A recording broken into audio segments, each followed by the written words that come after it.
I welcome you all to this panel. We'll remain more confined on breast cancers per se. So I think without much ado about it, I'll just delve into the topics straight away. So my first question would be, how do we detect early breast stage, early stage breast cancer?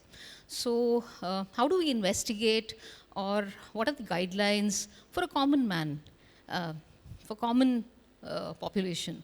So how do we go about? A very good afternoon to everyone. Thank you for having me here.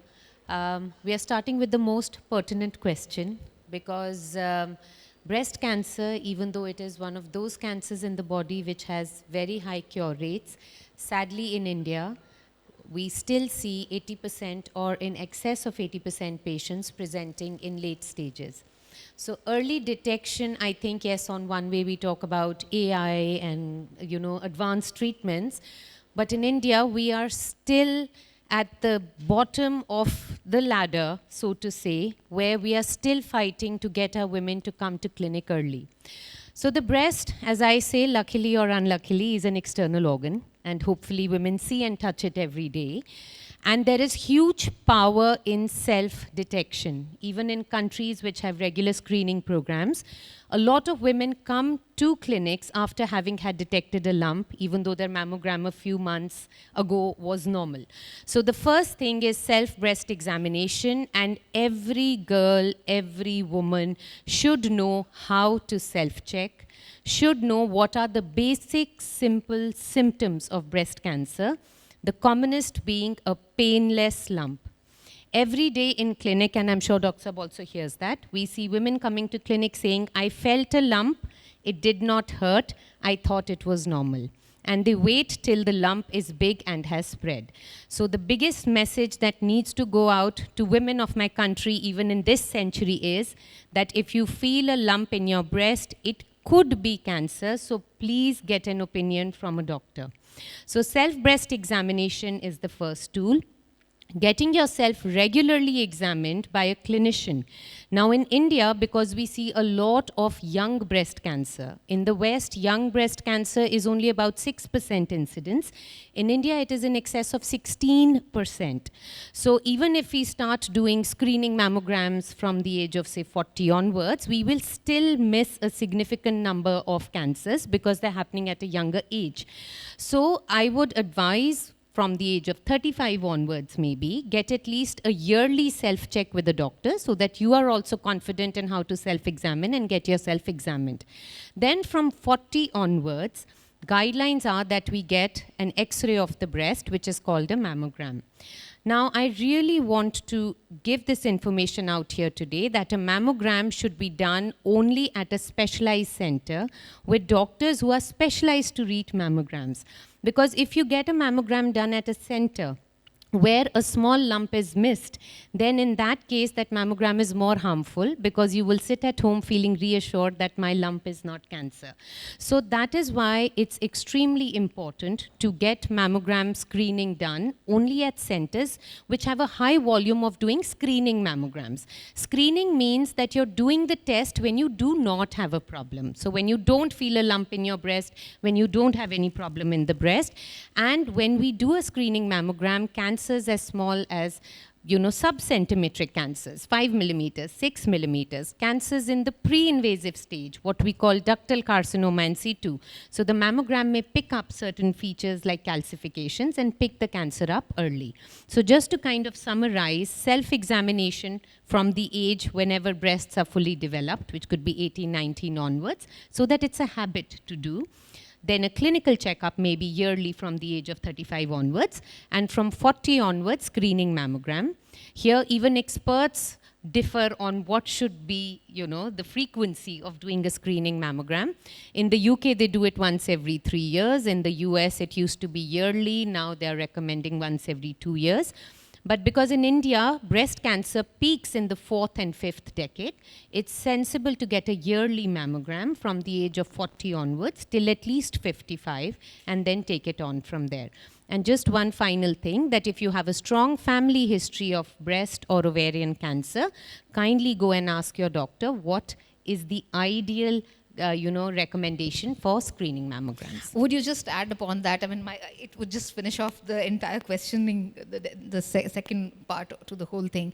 So is there a role of genetic testing and counseling regards to the guidelines or treatment decisions for patients with the hereditary breast cancer syndrome, such as BRCA mutations, etc.? So I was trying to look for Aparna in the audience. I think she's not sitting here. So see, only about 10 to 15% cancers have a strong family history risk. And if we were to do genetic mutation testing in them, we will be able to identify an actionable mutation in only about 20%. Now, this has to be taken with a pinch of salt. If you have a strong family history, I really want to caution everyone, please, because this is India and you can go and buy yourself a test anywhere you want to, please do not get genetic testing done unless you have gone through a genetic counselor, because first of all, you need to understand whether that test is important for you to do or not. Number two, the genetic counselor will make a proper, what is called a pedigree chart. They will look at all the different cancers in your family and they will advise you on to which type of genes need to be tested. Then every patient should do what is called a pre-test counseling. What if your report comes back positive? So if a 35-year-old has a BRCA positive and is now told remove your breasts and ovaries even though you're normal, that's a very, very big and strong diagnosis to take on board. So it has to be rooted through a genetic counselor. I am also not a genetic counselor. No clinician is a genetic counselor. So it should ideally go through a genetic counselor and we should have a plan in action, in place. So if it is positive, what am I going to do? If it is negative, what am I going to do? And very importantly, certain tests come back as what is called VUS, which means variation of unknown significance, which means there is a problem, or there could be a problem. We don't know whether it is enough for us to action upon right now. And those kind of reports can really unsettle patients because it's a sword dangling on their head. It's a clinician telling them, I don't know whether, this test report is important or not. So, in a country like ours where we believe in Janam Patris, there are tests known as Genome Patris that came out and everybody just randomly went and did a lot of these tests, and our clinics started to become full of women who were coming with tests which even we couldn't interpret. Random reports saying you have a 30% lifetime risk of developing cancer because some gene was detected.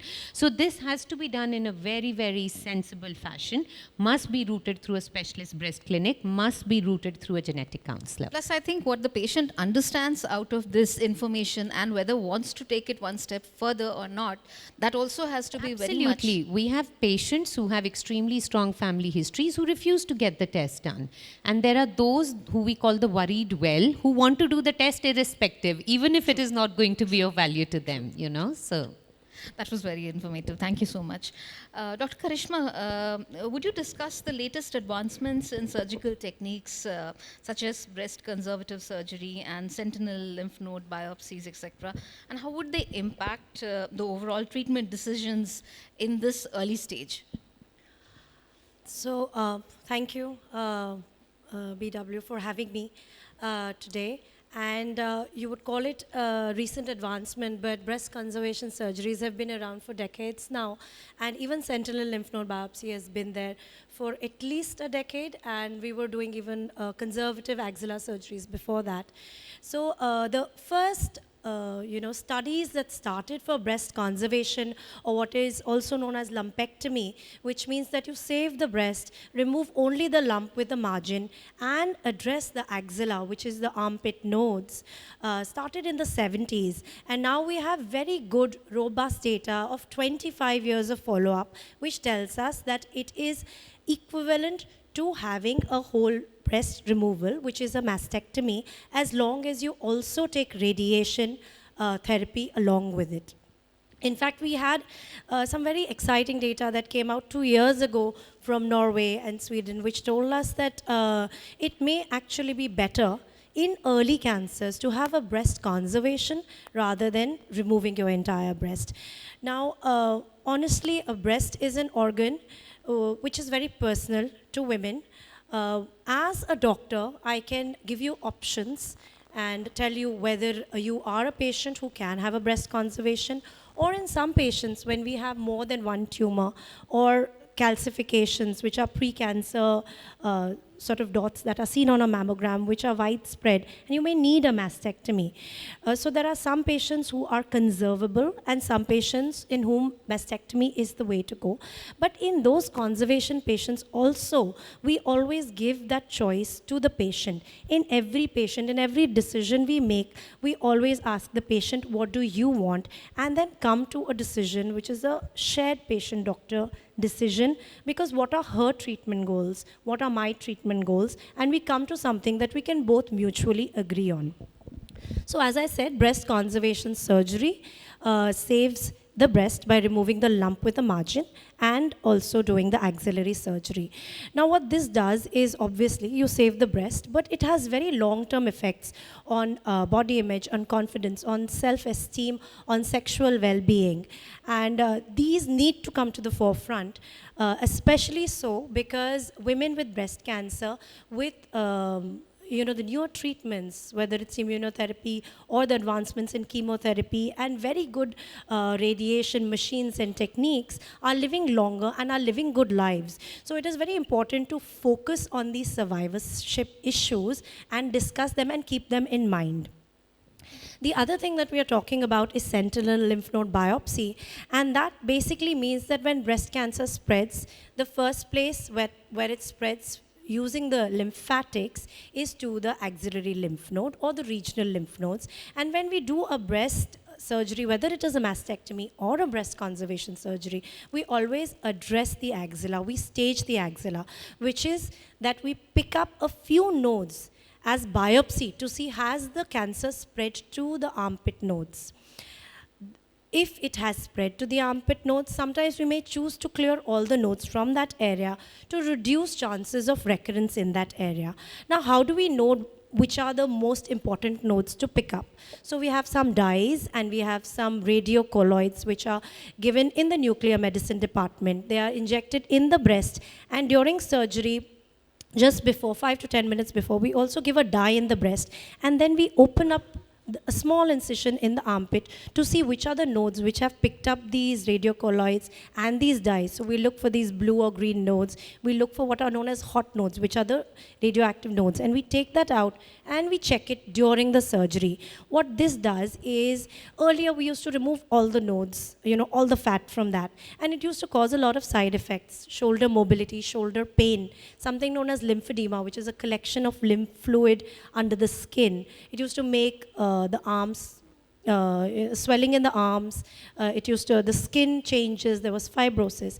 So when we do a conservative treatment in the axilla as well, we are able to avoid these long-term sequelae. And I mean, it circles back to the same thing with women surviving longer and longer. We really need to focus on quality of life. That was really explained very well. I just, me and Dr. Sukhdeep work together for our patients, and for those patients in whom sentinel node is not possible and all lymph nodes need to be removed, to reduce the risk of swelling in the arm, there is a procedure called lymphovenous anastomosis, in which the lymphatics coming from the arm are anastomosed to blood vessels. And in fact, before we came, we just finished a similar case before we came here, so I just thought I'd mention that as well. Dr. Sukhdeep can elaborate on it later. Thank you so much for that.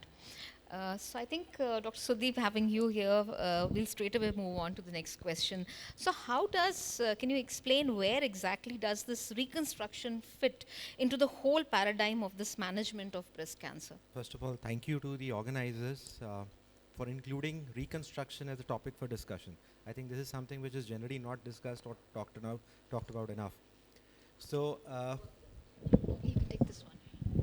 okay, never mind.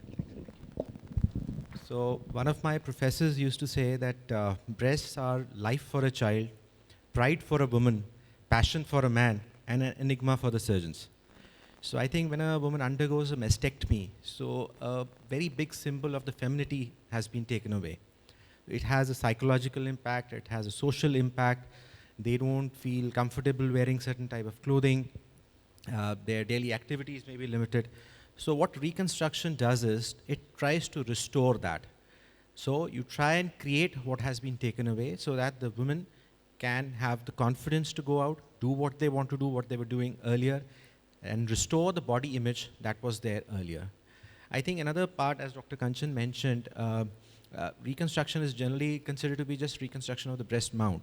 But I think with the newer things that are coming up, one that she mentioned is the lympha, that's the lymphovenous anastomosis for lymphedema.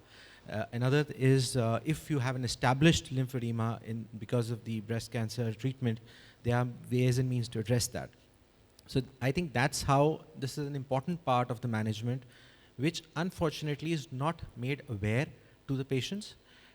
Patients don't know that these options are available, what they can do, when they can get it done, and how this can help in improving their lives.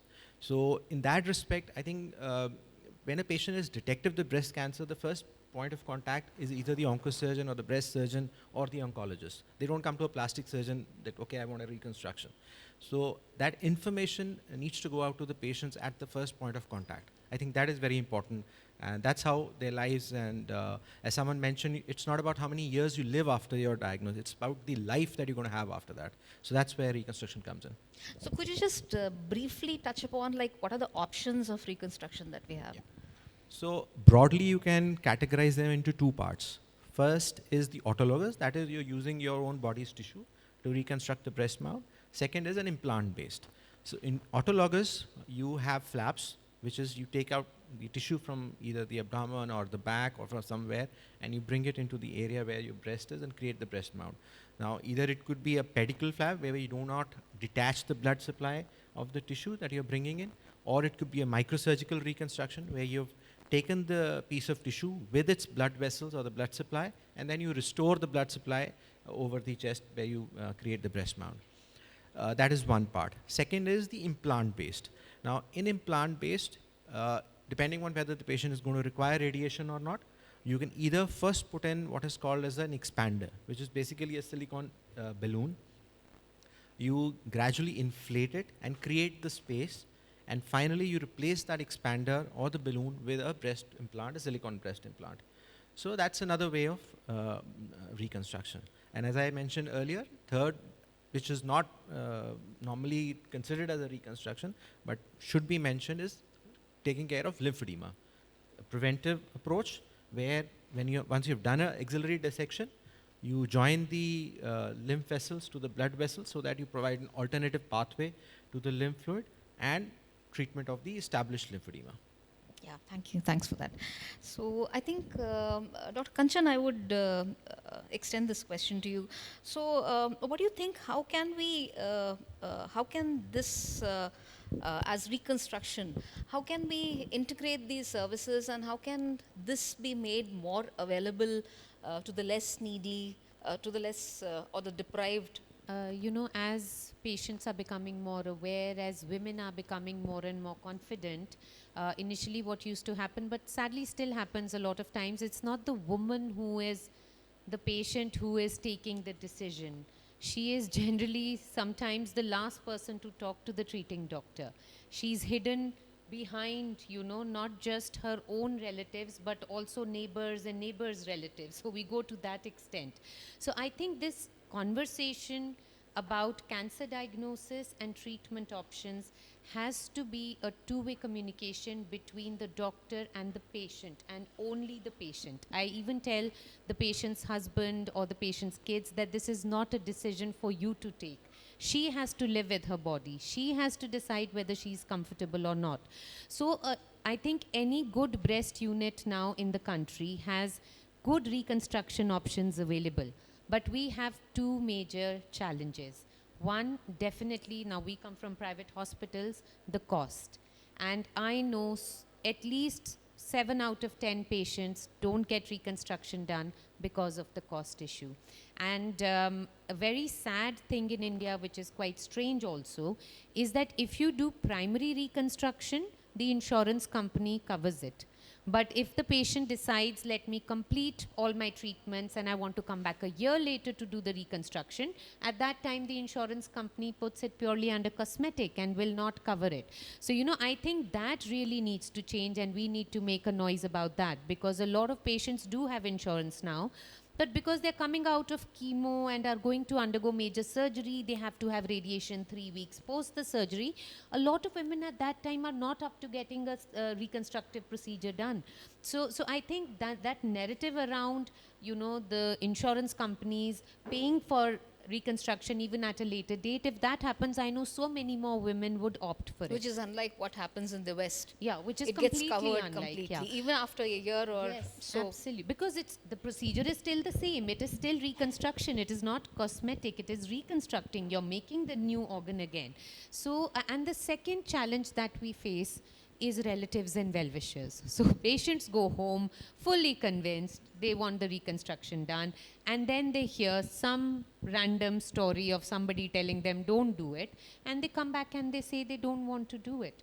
So I think that is the second big challenge we are facing. Otherwise, the past 5-7 years have seen such a brilliant development of breast surgical units across the country. I think we have gone from being a handful 10 years ago to a huge community of doctors who are purely focusing on treatment of breast cancer. And there are so many good reconstruction options available, but cost and patient attitude towards reconstruction is kind of a spanner in our works.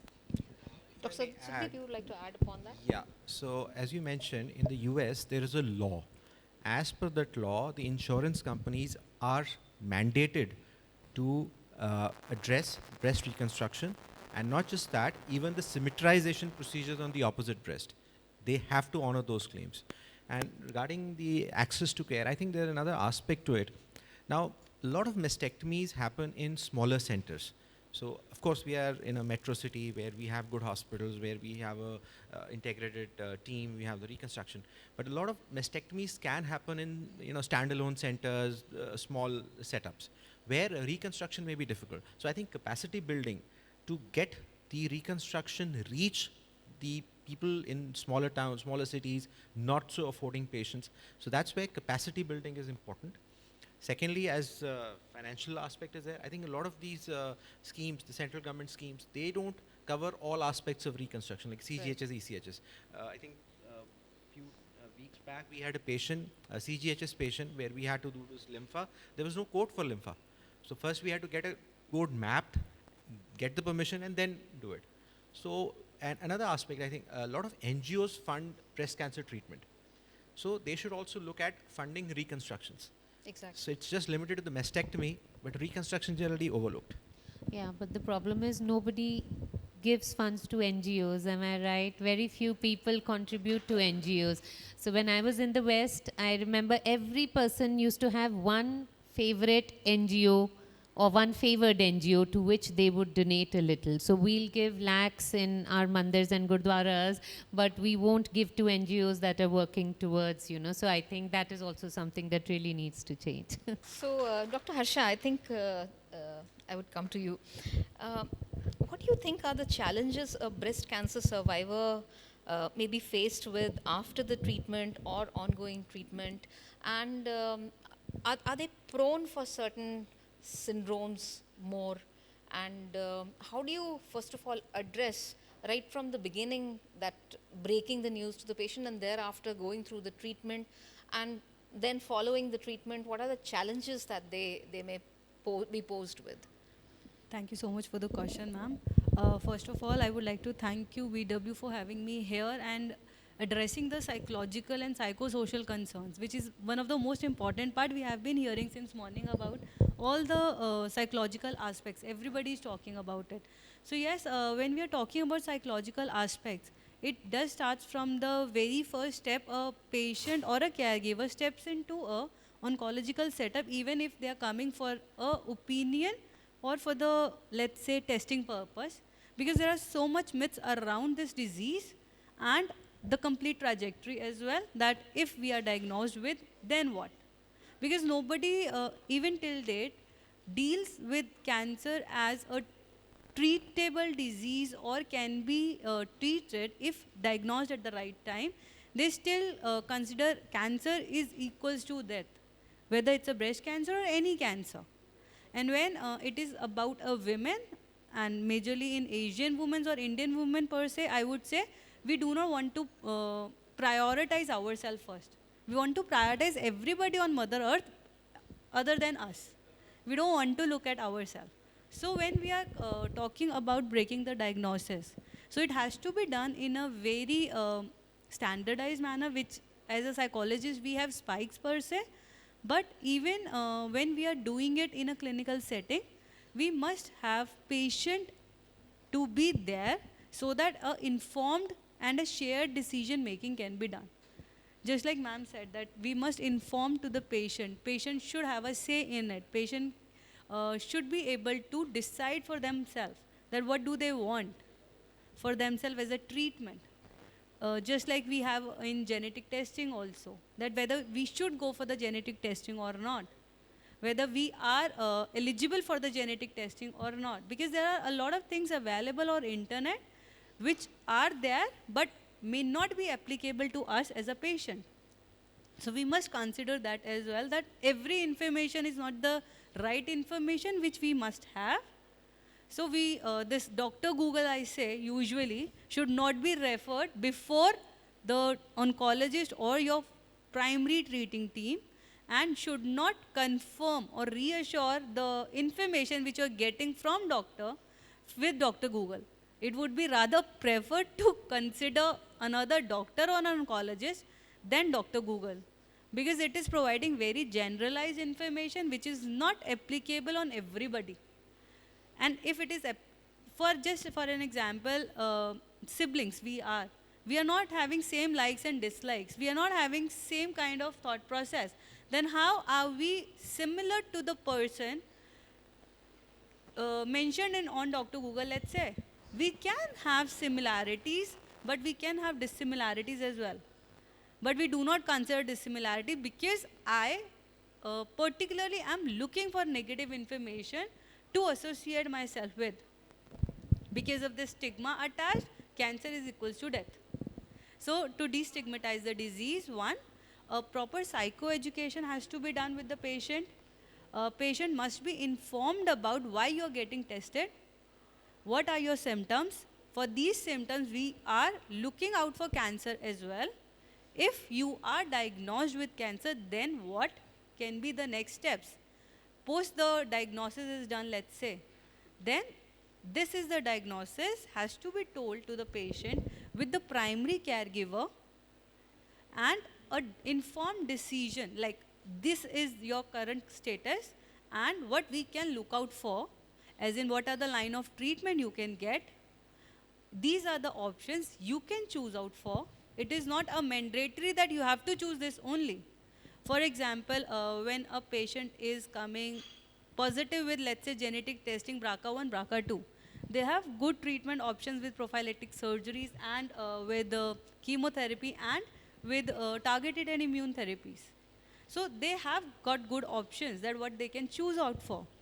So with that, and so that becomes the informed and shared decision making, where patient is playing a role. Patient can discuss openly about their fears, their worries, their concerns, about the financial concerns they are having. There are a lot of myths attached to the, we say, treatment. For example, with chemotherapy, there are so many myths that when we go for chemotherapy, then there are n number of side effects only which we have to deal with.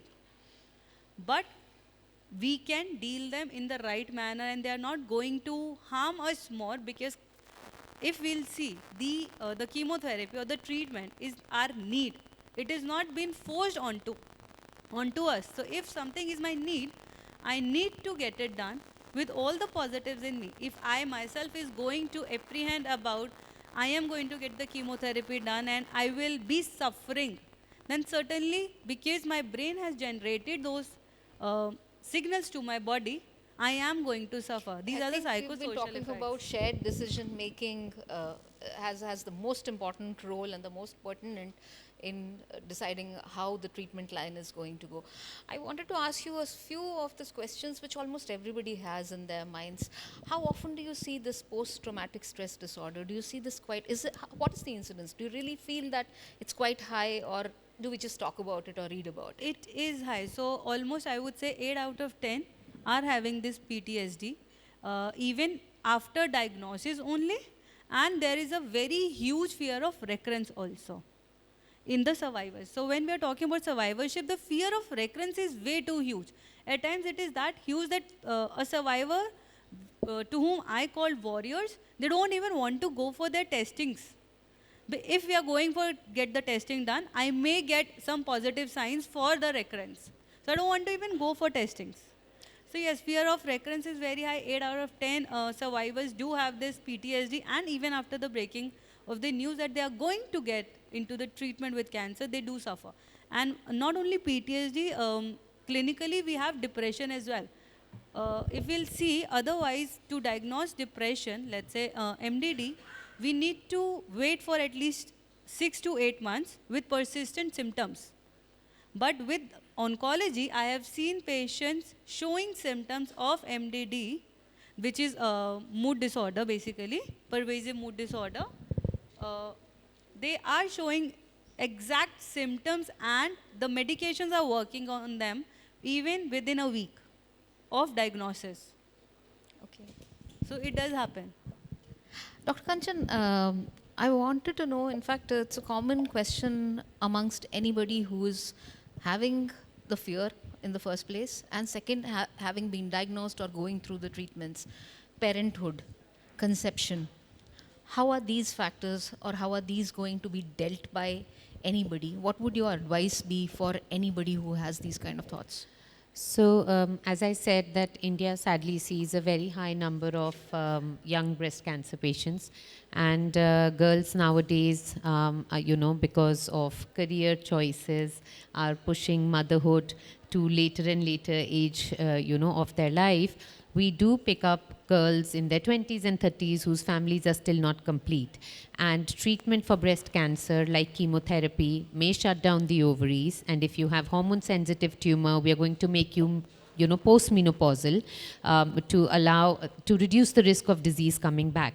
So this discussion about what we call fertility preservation is an extremely important part of the discussion process, patient-centric, what we are talking about. When we break the bad news and we talk about treatments, with all young girls, we do talk about fertility preservation, okay? And a lot of them do take it. So before their treatments start, there are oncofertility specialists who will, like for IVF, we retrieve the egg and preserve it. They would do that for them. Having had said that, again, there are so many social barriers and psychological barriers to doing that, especially for unwed young girls. Sometimes for religious purposes, they may not want to do that. And now, as Dr. Kirti also said, women are surviving longer and longer. At that point in time, they're only thinking, oh, I have cancer, I will not survive. But 8 years, 10 years down the line, when their life has come back to normal, they will look back and think, oh, I wish somebody had told me about it. So when we start talking about fertility preservation, a lot of time patients don't want to talk about it. So, we have to counsel them through it that, take your time, think about it. Because, we are seeing 10 years down the line, 8 years down the line. Having had said that, when we have very young patients with, breast cancer who complete their treatments, they can even go on to have natural pregnancies. It's not that you have breast cancer treatment and you will never become a mother. That's not true at all. All of us have so many patients who go on to live near normal, if not better lives after a diagnosis of cancer. And that's why treatment for breast cancer ideally should be in a multidisciplinary setup. It's not like the woman comes to me with a lump in the breast and I say, chop it off. It's about discussing. The psychologist plays a role, the fertility preservation, the plastic surgeon, the medical oncologist, the radiation oncologist, all of us play important roles to complete the puzzle of treatment for the patient so that we give them the best outcomes. You want to add to that? I would add to that. Actually, fertility preservation is coming up in such a big way. And of course, there are barriers to that, as you said. But there is something known as PGT, which is that they can now test the embryos that you make And if you're a young patient, which are higher likelihood of having a genetic mutation, and if you have a genetic mutation, if you make 8 embryos, you can choose the embryos which don't have that genetic mutation and implant those to make sure that that genetic mutation is not passed on to the next generation, and they don't have that higher risk of developing the cancer that you have. So that is one of the big points that that should also be discussed, and it's quite available in most of the fertility centers now. Yeah, thank you. I think we've almost discussed about everything. And my last question, Dr. Sukhdeep, to you. How common is male breast cancer, and how to identify the symptoms? I think I'm not the right person to answer the question. I think Would anybody want to take that? So male breast cancer is what we call 1% of all diagnosed breast cancers, which means, and we would say that very often, was that on the days we see a male breast cancer on follow-up, that means I've seen 100 follow-ups today when we were working at Tata Hospital. So it's rare, but it's not unheard of. It's more related to genetic mutations again. And while we are raising awareness about breast cancer in women, men don't think they can get breast cancer at all, because logically breast nahi hai to breast cancer kaise hoga. But underlying everything, the anatomy is similar, and it's very important for men to also know the symptoms. To also, if you have a lump, if you have discharge from the nipple, you do need to go see at least your GP or your, an oncologist if you can. Because there's very little tissue. Breast cancer in men very easily invades the skin or the underlying muscle, which upstages it. So it's important that while they don't really need to do a clinical breast examination, awareness in men about male breast cancer is very important, especially in men who have a family history of breast and ovarian malignancies. My last question to everybody, anybody who wants to answer that. We've been talking about AI since morning and so many genomic studies and everything. Do you think it's going to change the face of how breast cancers are being dealt with right now, or it's going to impact it? I think I think AI is going to make inroads into almost everything as we see. And there are already studies, especially when it comes to radiology. So when we're looking at mammograms, the way we look at it, the way and they are using computer-assisted detections, even the mammograms that we do now. So AI is definitely going to make inroad into breast treatment. In what way, we are still to see. And we are currently, I don't think we're using it in treatment as of now, but it is in its early nascent stages. And I think in a few years, we will see it in practice probably, especially for diagnosis. So, I think just to kind of wind that up, as I said before also, we still have a long way to go for artificial intelligence, real life common sense, alive intelligence for women to come when they have a symptom is in our country right now still the need of the hour. Required. Yeah. I thank all the panelists. It's been a wonderful, wonderful panel, and I think we've almost touched upon everything, right from basic questions that everybody's minds are lured with on a day-to-day living, and I think we've discussed upon everything. Thank you so much for being here and sharing your valuable inputs.